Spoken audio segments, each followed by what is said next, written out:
కారేడు గ్రామానికి అధ్యక్ష అప్పుడు ఏపీఐసి వారి ద్వారా అభ్యర్థన పెట్టారు అధ్యక్ష. అది కలెక్టర్ నెల్లూరు వారు తేదీ 19/6/2025 అధ్యక్ష. ఆ రోజు నోటిఫికేషన్ ఇచ్చారు భూసేకరణ కోసం. ప్రాథమిక స్థాయిలో ప్రజల నుంచి కొంచెం వ్యతిరేకత వచ్చింది అధ్యక్ష. ఏంటంటే వాళ్ళకి చాలా మంచి భూములు మాయి సారవంతమైన భూములు మేము తక్కువకి మేము ఇవ్వలేము అని చెప్పడం జరిగింది అధ్యక్ష. దాని తర్వాత అధ్యక్ష కలెక్టర్లు వెళ్ళారు, మాట్లాడారు, డిఫరెంట్ నోటిఫికేషన్ ఇచ్చారు. చెప్పిన తర్వాత వాళ్ళు అర్థం చేసుకున్నారు.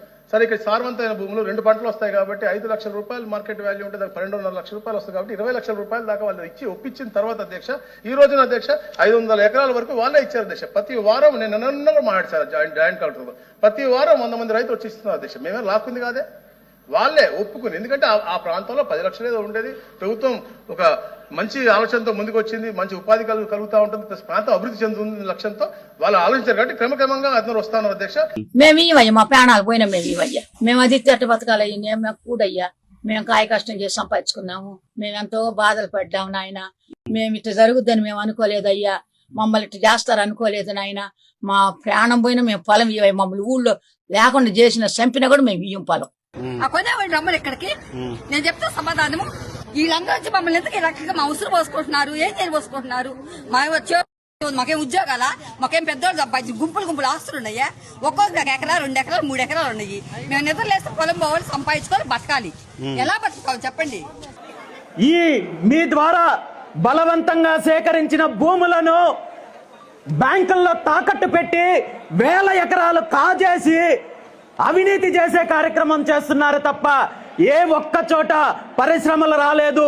వీళ్ళ ఉద్దేశము పరిశ్రమలు తీసుకురావాలి, అభివృద్ధి చెయ్యాలి అనేది కాదు. కానీ కేవలం పరిశ్రమల పేరు చెప్పి భూములు లాక్కొని దోపిడీ చేయాలనే ఆలోచనతో ఇలాంటి కార్యక్రమాలు జరుగుతున్నాయి. కాబట్టి ఈ విషయాలన్నీ తెలుసుకొని కరేడు ప్రాంతంలో ఒక దోపిడీ కంపెనీ వచ్చి ఈ ప్రాంతానికి సంబంధించి ఈ రైతులకు సంబంధించిన భూములు కాజేయాలని చూస్తే దానికి కరేడు రైతులందరూ కూడా ఐకమత్యంతో ఎదురు తిరిగారు, ఉద్యమించారు.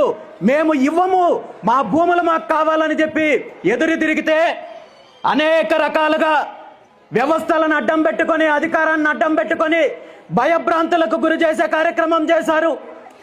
తప్పుడు కేసులు పెట్టారు. నాతో పాటు రైతుల మీద కేసులు పెట్టారు, గిరిజన మహిళల మీద కేసులు పెట్టారు. ప్రతిరోజు పోలీసులను పంపించి ఏదో ఒక రకంగా భయభ్రాంతులకు గురి చేసే కార్యక్రమం చేస్తున్నారు.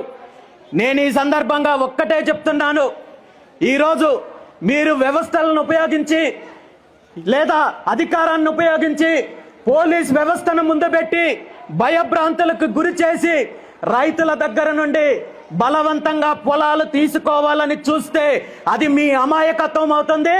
ఇలాంటి దౌర్జన్యాల వల్ల, బలవంతం వల్ల 1 సెంటు భూమి కూడా మీకు రాదనే విషయాన్ని ఈ సందర్భంగా తెలియజేస్తున్నాను.